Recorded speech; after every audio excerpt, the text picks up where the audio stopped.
કે સદગુરુ બનાવી શકે બાપ। એટલા માટે સર્વથી શ્રેષ્ઠ બિંદુ સંતનું આપ્યું છે। કોને? નરસિંહ મહેતાએ બાપ કે ઊંચી મેળી મારા સંત છે બાપ।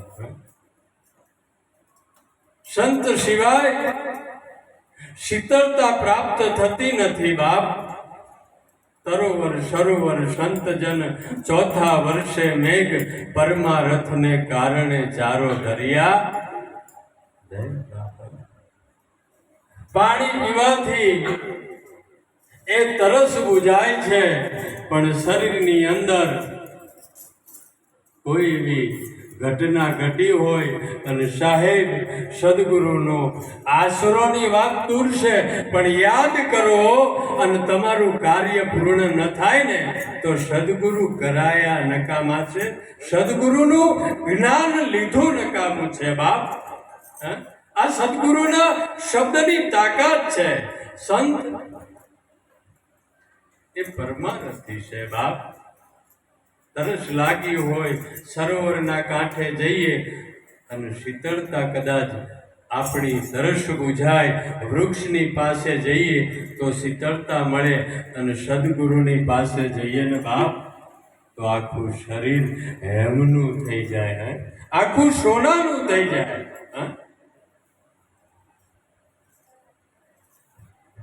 વીરપુરની વાત કરીએ બાપુ જલારામ બાપુ। સંત વિસામણ બાપુની વાત કરીએ। હમણાં જગદીશ ભગતે સરસ વાત કરી કે મારા સદગુરુની કૃપા અપરંપાર છે। સાહેબ મારો જે સમય હતો એ ખરેખર મેં સહી કરીને સમય એમને આપ્યો તો એમને સાંભળવા એક જીવનનો લાવો પણ સાહેબ એક ઈશારે સમજી ગયા, કારણ કે ઘણા બધા મહાપુરુષો હતા, બાકી રાતોની રાત જતી રહે ને તોય એક શબ્દ ઉપર આખી રાત પૂર્ણ કરે સાહેબ। આવા સંતો જ્યારે અહીંયા બિરાજમાન હોય ત્યારે ફરી વાર ચાંદોડિયાની પવિત્ર અને પાવન ભૂમિ પર સંત શ્રી બલદેવરામ મહારાજે આજે પૂનમનો કાર્યક્રમ રાખી અને દૂર દૂરથી સંતોના અને હરિભક્તોના દીદારા દર્શન કરાવ્યા। એ બદલ આપ સૌના ચરણોમાં કોટી કોટી વંદન કરી અને મારી વાણીને વિરામ આપું છું। બોલો સદગુરુ મહારાજ કી, બોલો સદગુરુ મહારાજ કી જય। બહુ સુંદર શોર્ટકટની અંદર સરસ વાત કરી। ખરેખર મહાપુરુષો ઈશારામાં ખરેખર સમજી જતા હોય છે। આ મહાપુરુષ ભક્તિરામ મહારાજ એક કદાચ 2 કલાક બોલવું હોય તો એ સહજમાં પણ બોલી શકે, પણ એમનો ભાવ એવો કે હજુ પણ મહાપુરુષો છે એમને પણ મારે સાંભળવા છે, એટલે ખરેખર ધન્યવાદ છે આવા મહાપુરુષોની નિર્મળતાને। હવે અમારે ભૈજીપુરાથી પધારેલ શામળદાસ મહારાજને પણ વિનંતી કરીએ એ પણ એમની અમૃતવાણીનો લાભ આપે। એમને પણ વિષય આપેલો છે કે સત્સંગનું મહત્વ શું, સત્સંગનું મહત્વ જીવનની અંદર શું, સત્સંગ કોને કહેવાય, સત્સંગ મળ્યાથી શું થાય, એટલે એમના પોતાના અંદાજથી અનુભવથી એ વિષયની રજૂઆત કરશે। વિશેષ બહાર જે કોઈ હરિભક્ત હોય એ બેસજો, કારણ કે નાસ્તાની પણ વ્યવસ્થા કરેલી છે, એટલે કોઈ પણ હવે જતા નહીં। શામળદાસ મહારાજ।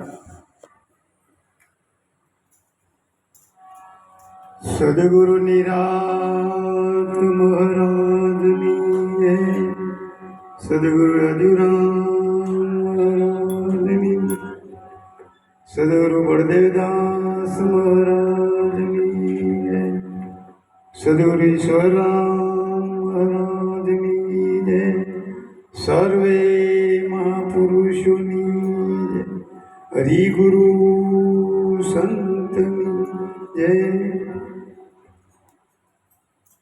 આજનો પાવનકારી પ્રસંગ આમ તો દર પૂનમે એમના સેવકો આ તિથિ ઉજવતા હોય છે। ધન્યવાદ છે કે ધન ધન તેના કુલમાં બંધુ જે કુલમાં હરિદાસા તીરથ ત્રેની જનની કહીએ આવા પવિત્ર પુત્ર પ્રકાશ્યા। આ મા બાપનું નામ રોશન કરતા હોય। ધન્યવાદ છે બળદેવરામ મહારાજને તાલીથી વધાવીશું. કેમ કે ભજન બ્રહ્મભોજન અને બ્રહ્મ જ્ઞાન બંનેનું એક આયોજન કરી દૂર દૂરથી મહાપુરુષોને તેડ્યા.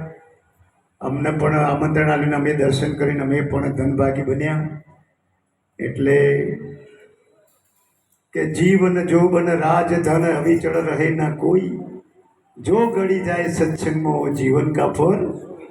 મીરાબાઈ પણ કહ્યું છે કે સત્સંગનો રસ ચાક પ્રાણી તું સત્સંગનો રસ ચાક. પ્રથમ લાગે તીખો ને કડવો, પછી આંબા કેરી શાક. આંબાની કેરી નાની હોય ને એટલે ખાટી લાગે, પછી જ્યારે મોટી થાય ને પછી એની શાક બને, એ પછી એકદમ મધ જેવી થઈ જાય. એમ આજે મીરાબાઈની એ જે સત્સંગની શાક આજે છે, શાક ઊભી કરેલી છે. આજે જે નરસિંહ મહેતાએ જે શાક ઊભી કરી, મીરાબાઈએ જે શાક ઊભી કરી, જે મહાપુરુષો થઈ ગયા, આજે બળદેવભાઈએ એમને શાક ઊભી કરીને હમણાં આમંત્રણ આપ્યું.